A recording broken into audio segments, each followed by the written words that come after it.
क्या नए सूबे बनाना ही वाहिद हल है? मेरे ख्याल में इसको अगर आपके नाजरीन समझना चाहते हैं इस बात को, तो डेवोल्यूशन जो है ये 3 फेजेस में होना था। ठीक है। सबसे पहले था प्रोविंशियल टू लोकल गवर्नमेंट, वो आपने देखा हो गया, और फिर उसके बाद था फेडरल टू प्रोविंशियल, और तीसरी वो रज़ा रब्बानी साहब और पीपल्स पार्टी की 18वीं तरमीम ने कर दिया और 7th NFC अवार्ड ने कर दिया। जो तीसरा फेज़ था वो उसके बारे में कोई बात ही नहीं करता है, लोगों को मालूमात ही नहीं है। तीसरा फेज़ था reorganising the province to shed the local functions and adopt the federal functions. वो तभी हो सकता था जब फेडरल से प्रोविंशियल और प्रोविंशियल से लोकल प्रोविंशियल गवर्नमेंट का हुजम तो पता चले।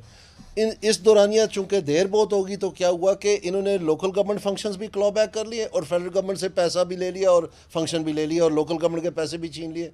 तो अब ये वॉबली टॉप हैवी प्रोविंसेस हैं और ये अजीब व गरीब स्कीमें निकाल रहे हैं कि जी ट्रैक्टर बांटते हैं, जी अर्के गुलाब का चनकाव करते हैं 38 करोड़ का जी ईद के बाद, ताकि शहर में खुशबू महके, मतलब ग्लास ट्रेन अब सुनते जाएं, हेलीकॉप्टर, मतलब जो, और इसी तरह से यकीनन सिंध में भी अजीब व गरीब स्कीमें हम सुनने में आ रहे हैं, कुछ आपने टीवी पे देखे भी। अब मसला ये है कि अगर आप ये समझते हैं कि लोकल गवर्नमेंट को प्रोविंसेस रिप्लेस कर सकते हैं, ये नहीं हो सकता। जो छोटा से छोटा मुल्क है दुनिया में, उसके भी म्यूनिसिपल सर्विसेज का टाउन कमेटी वगैरह सारी होती हैं। सो द क्वेश्चन इज़ कि आप किस लिए बना रहे हैं प्रोविंसेस, ये बड़ा क्लियर होना चाहिए, क्योंकि जो टिरनी आज लाहौर से हो रही है साउथ पंजाब पे, वो कल मुल्तान से हो सकती है उकाड़ा के ऊपर या। सो पॉइंट इज़ कि ये कोई बहस नहीं है अगर आपको क्लैरिटी नहीं है कि हम ये क्यों कर रहे हैं।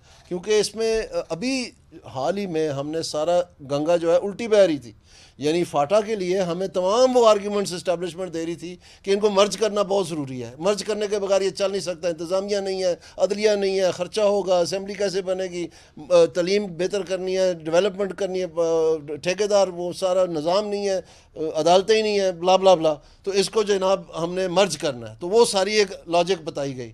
अब वो सारी गंगा जो है उल्टी बहने लगी है। वल्लाह आलम, आप बेहतर जानते हैं। चले इधर रुकिएगा, आपने तो बात ही खत्म कर दी। मुझे इजाजत दें, मैं आपसे, आपके सामने हुआ है, मैं आपसे शुरू